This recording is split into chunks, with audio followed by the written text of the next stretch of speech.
What is up, and welcome back to another episode of the Wizards podcast. I'm your host, Greg Finberg, and in today's episode, we're going to talk about a plethora of things. We're going to touch on the draft. Who should Washington look at 6?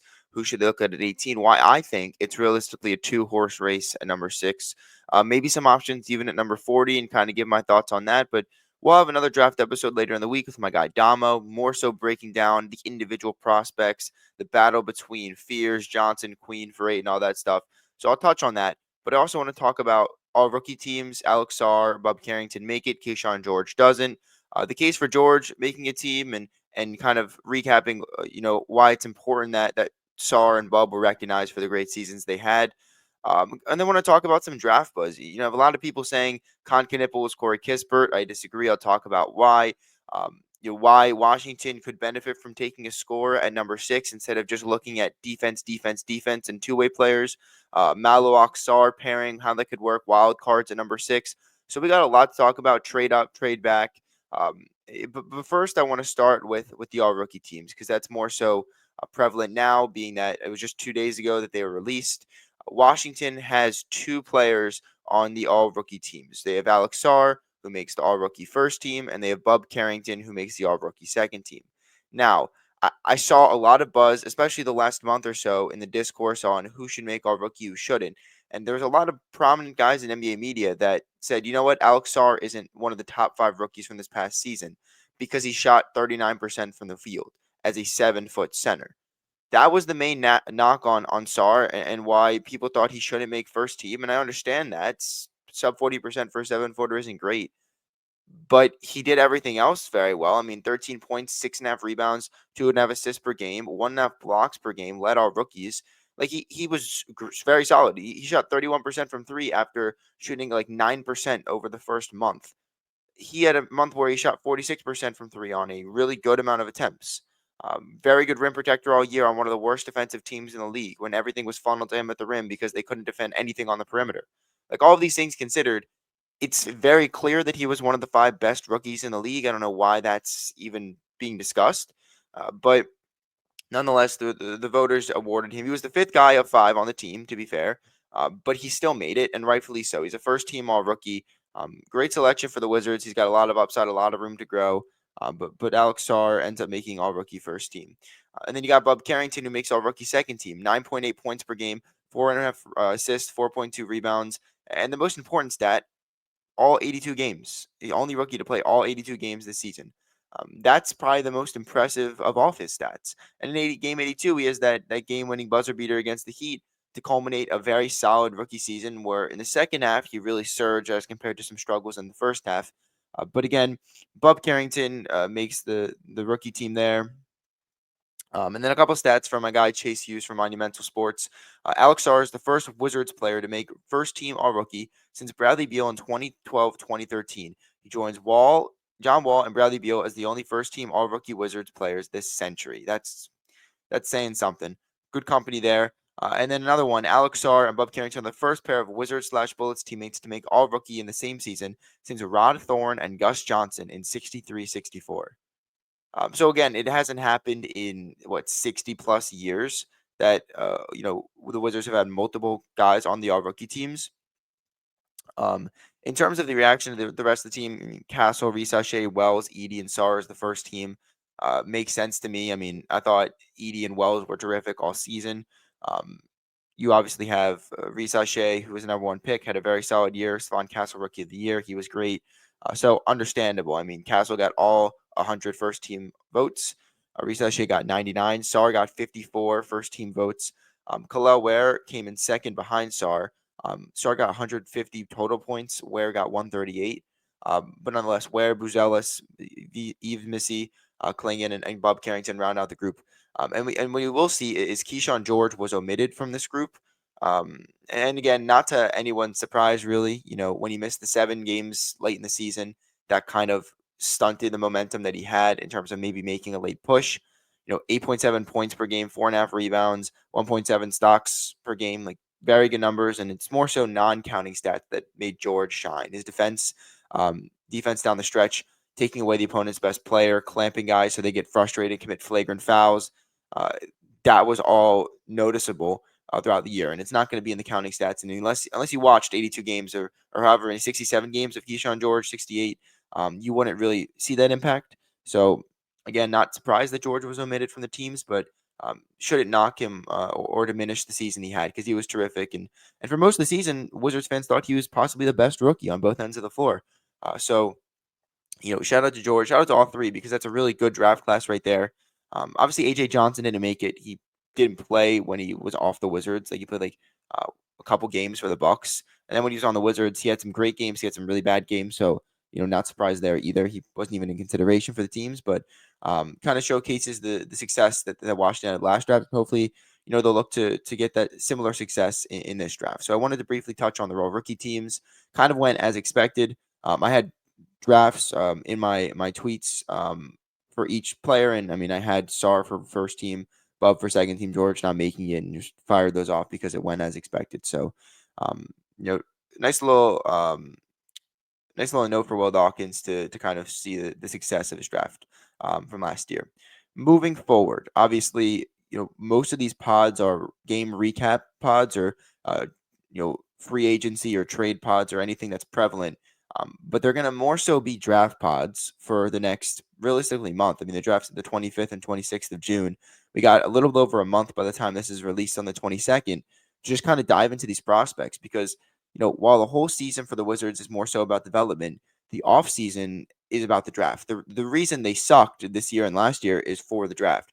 And that's big for them. So I want to really make sure we dive into it. And as someone that I know the draft sort of, and I watch a lot of college basketball and all that, I'm not going to sit here and pretend like I'm some draft expert and fire off my draft takes like I've been scouting these guys all year. I know other people have, and so I'm going to have Damo come on Monday to talk about specific players. Hopefully, I'll have my guy Matt Moderno come on, because I know he's been plugged into the draft.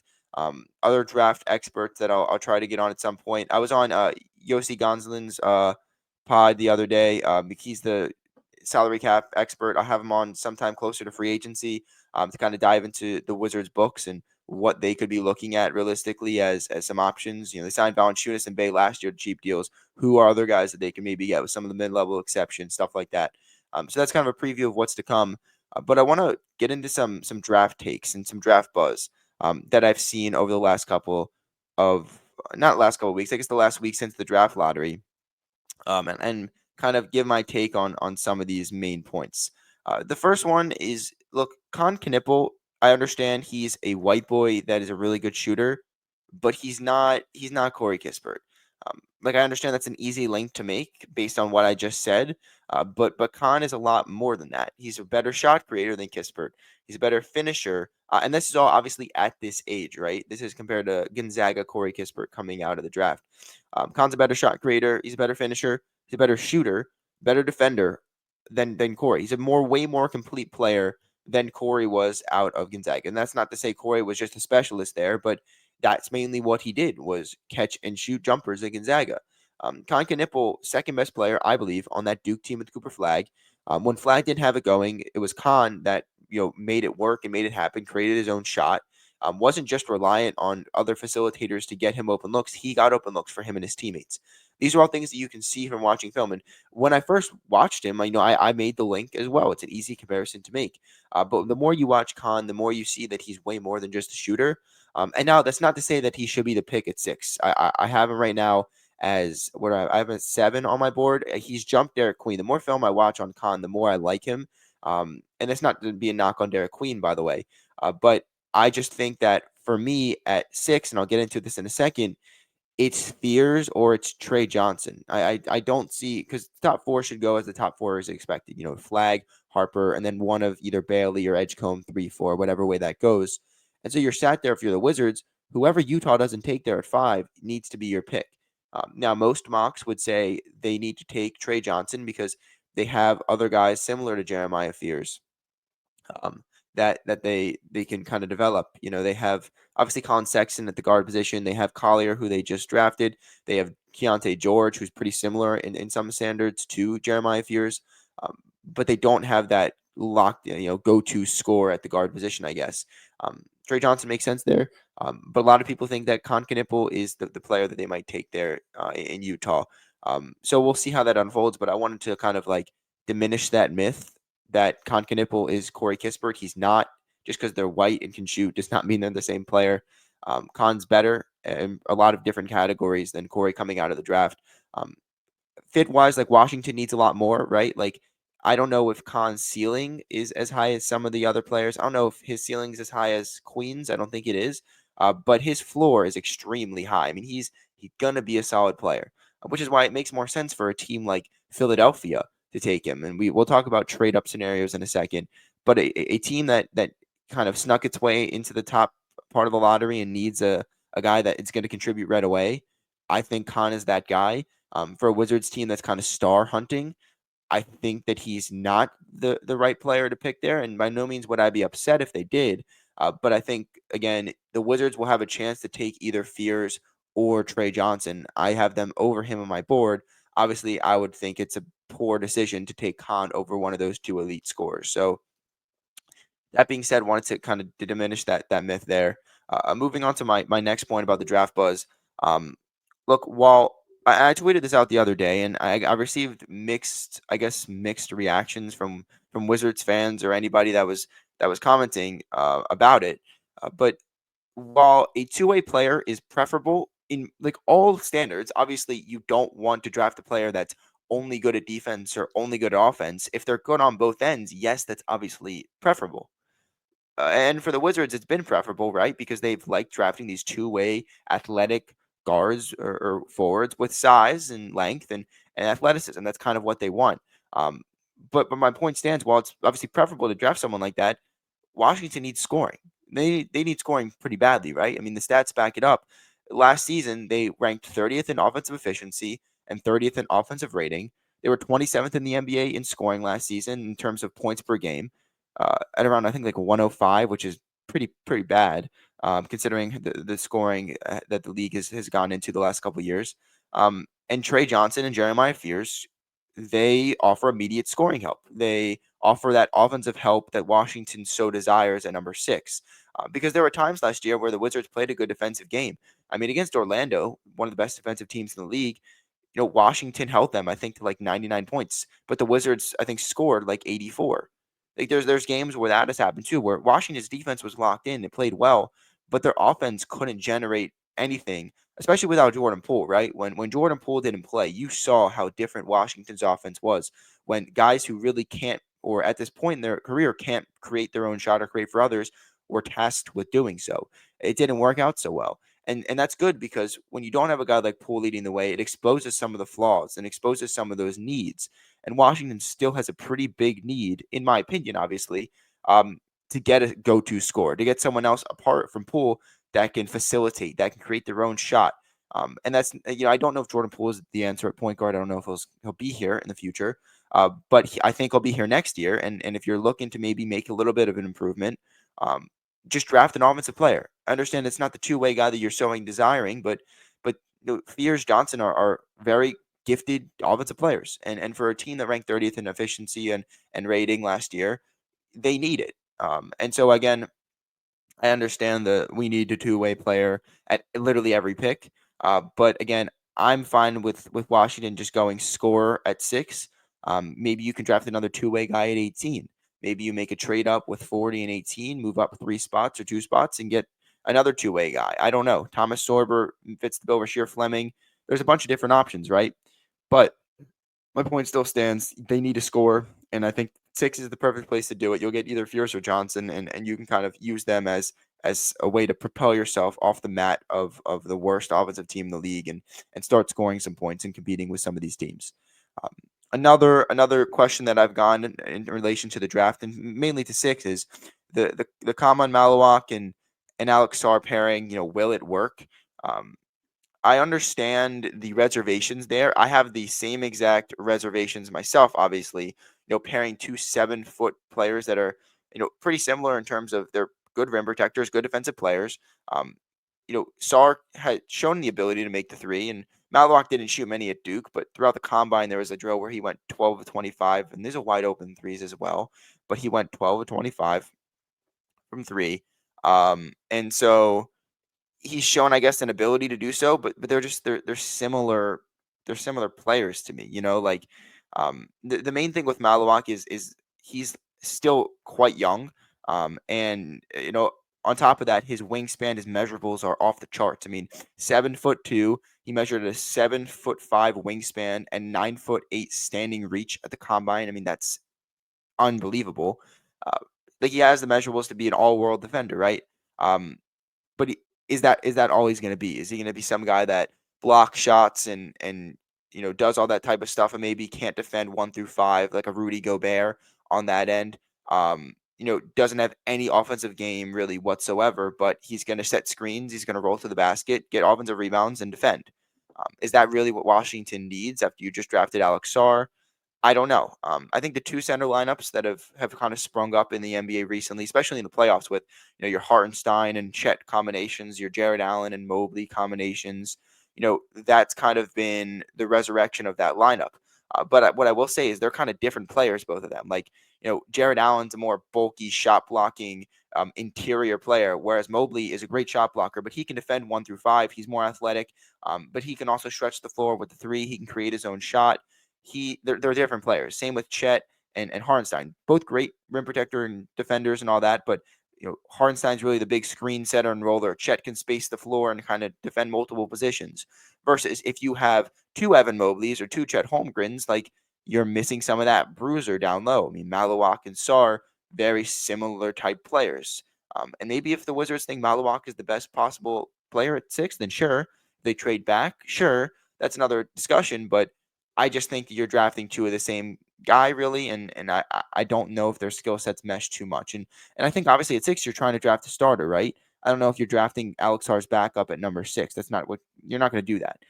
If they took Maluach, I think it would be to ultimately pair Sarr with him, and Sarr could be a 4 and Maluach is a 5, so that could work as a twin tower combination. But at the same time, if their shots aren't falling from 3, you got a really messed up spacing in that lineup. Um, if they can't show an ability to defend multiple positions, you got a really tough, task on defense in terms of switchability and all that type of stuff with schemes. So I understand that like it could be a cool concept to kind of try out, right? But at the same time, again, it all falls back to like it should be Johnson or Fears for me, at least at 6. But let's say hypothetically, there's been reports that the Nets want to trade up with Washington for 6. That moves Washington back a couple slots. If you do that, pick up another first or set or whatever, and then you take on Maluach. I would be intrigued. I'd talk myself into being intrigued by a pair of 7-footers that maybe be able to space the floor and are great interiorly in terms of shot blocking. Like that's intriguing.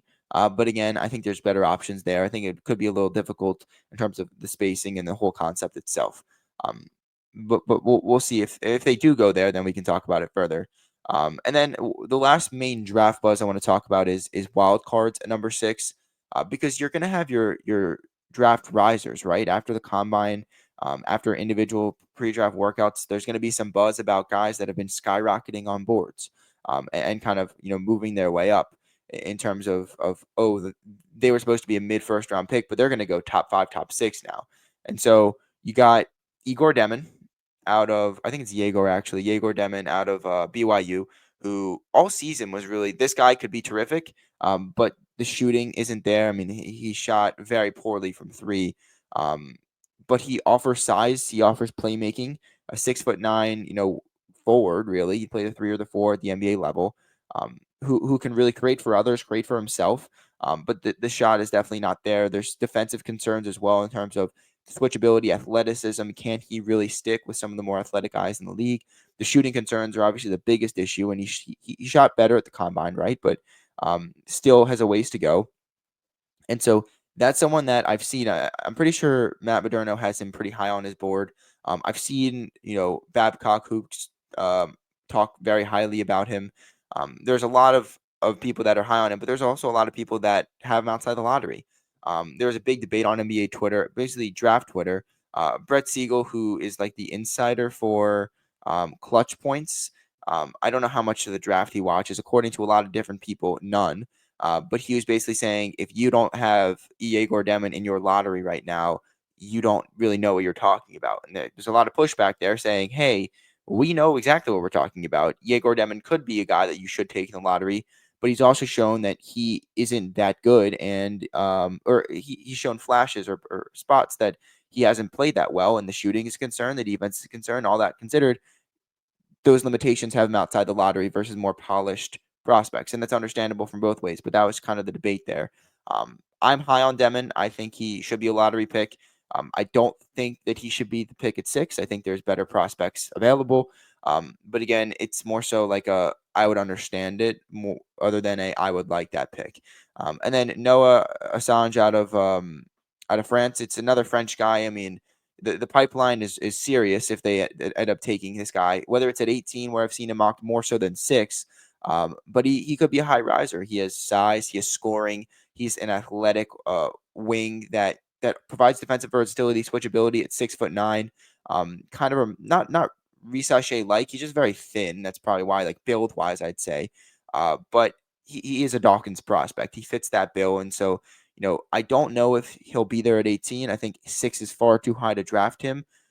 But again, in that middle ground where maybe Washington says, hey, let's package 40, maybe a future second round pick. Let's move up 3-4 spots and let's take this guy. That would make sense. The downsides are playmaking, not the smartest player with the ball in his hands, tends to turn it over. Strength concerns as well. That's going to be a concern for most of these guys coming into the league, is trying to build muscle. You saw that with Alex Sarr, Bob Carrington this year. You just got to get bigger and sturdier to back down these guys and to really drive to the rim strong. And that's a concern there. But those are two wild cards. And at 6, it'd be a surprise to me, and I think to many people, if they decided to take him over a guy like Fears or Johnson or Queen there. But again, we've seen some surprises. No one really thought Bilal Coulibaly would be drafted at 7, but Will Dawkins traded up because he said this guy is great and I want him. And that's the high rise we're talking about. Bub Carrington, more so in that 20s range, early 20s last year, big time workouts and combine and all that, and he skyrockets up to the lottery at 14. Washington trades up for him. So again, you could see some wild cards, some crazy stuff happen in this draft. But again, I would be surprised if they were taken, if Demon or Assange were taken at 6 by Washington. But again, if they're at 18, that's a no-brainer, I think, for either. And we'll kind of go from there. There's also been buzz about trading up and trading back. I mean, when you have teams like Philadelphia that have no business whatsoever being in the lottery, they just had one of the most catastrophic, disappointing seasons of all time and get bailed out and keep their pick. Not only keep their pick, but they get a top 3 pick as a result. You kind of look at them as a prime candidate to trade back or to trade out of that slot for a more polished win now player or more assets that they can, trade at the deadline. I talked about this with Yossi on his pod yesterday about trade up options in terms of, what if Washington covets Ace Bailey so much that they're willing to part with pick number 18 in order to move up to 3 and take Ace Bailey. Maybe like VJ Edgecombe, and they really want to take him instead of Bailey at 3. A lot of moving parts here, of course. And I was on Fanspo for hours yesterday, in preparation for this pod, trying to dive into kind of what it would take for Washington, what it would take for Philadelphia to be willing to move back.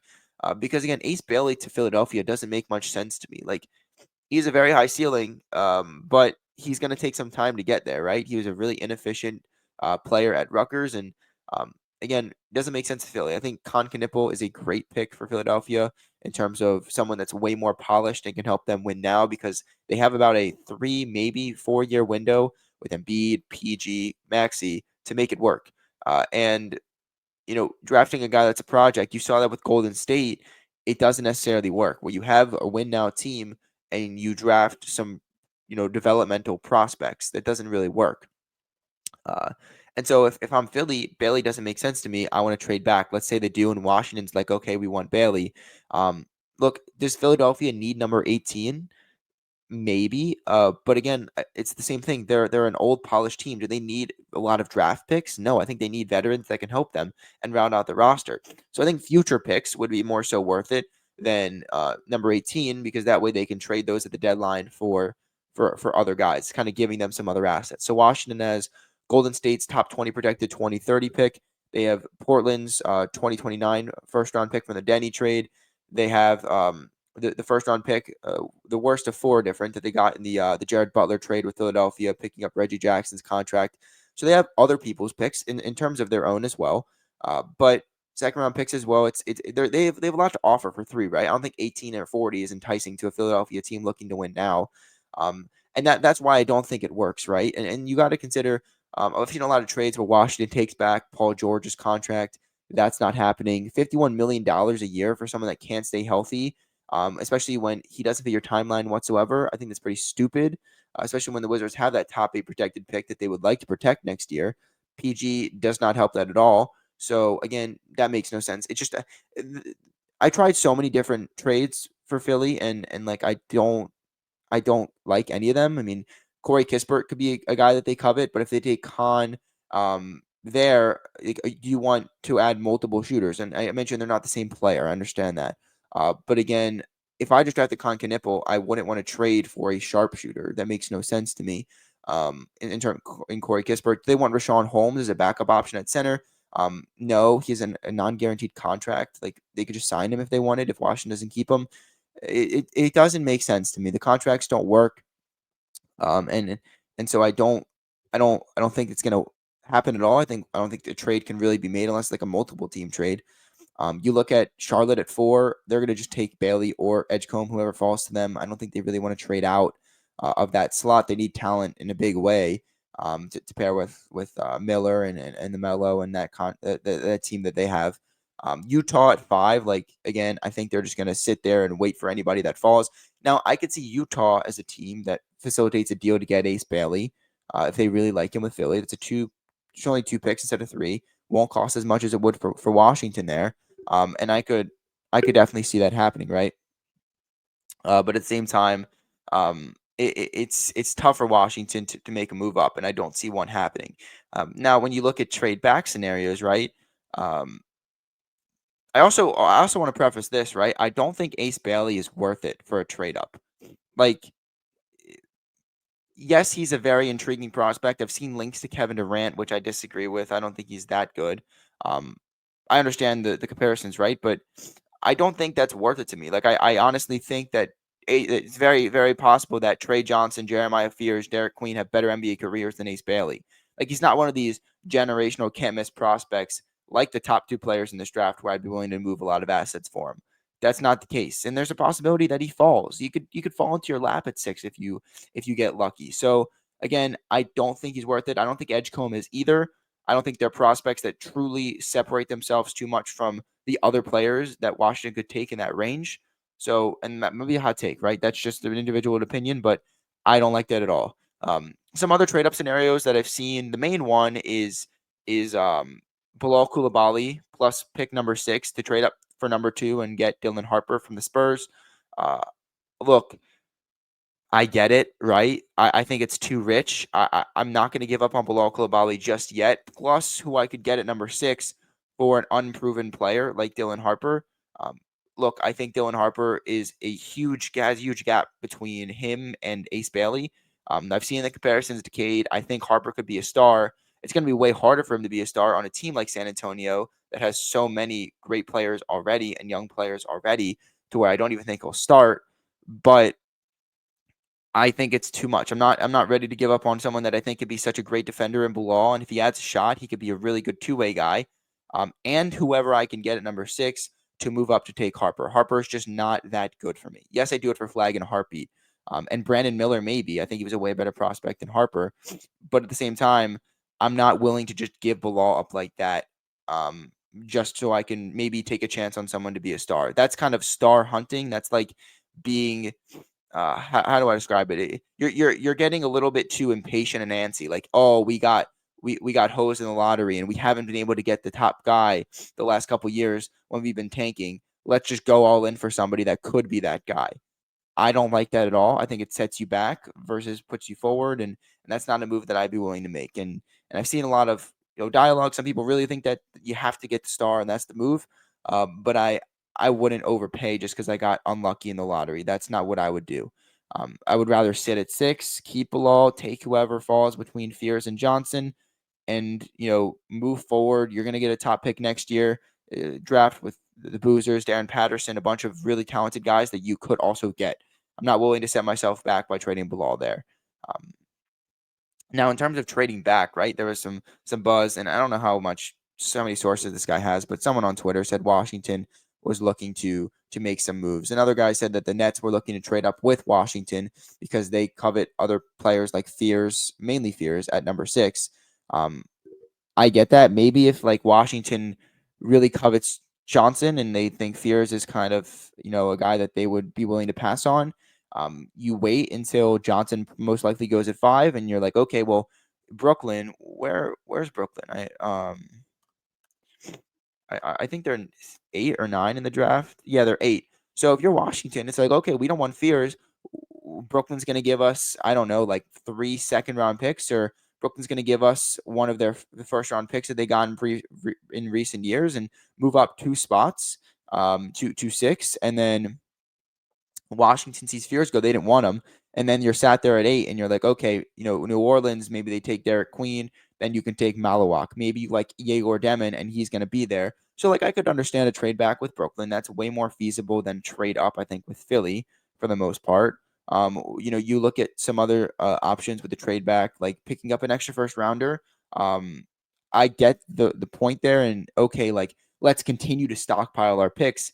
But this team has 8, 9 guys under 22, 23 years old on their team. They have a bunch of young talent. They have 3 first-round picks from last year, 1 from the year before, a couple second-rounders thrown in there. Like, they have young guys. They have 10 first-round picks over the next couple years, 14 second-round picks. Like, I don't know how much the extra first helps them. I don't. Like, OKC stockpiled all of these first-round picks, right? And they really haven't used them yet. And they have all of these guys, like, on their roster that won't really play, that they've used first round picks on.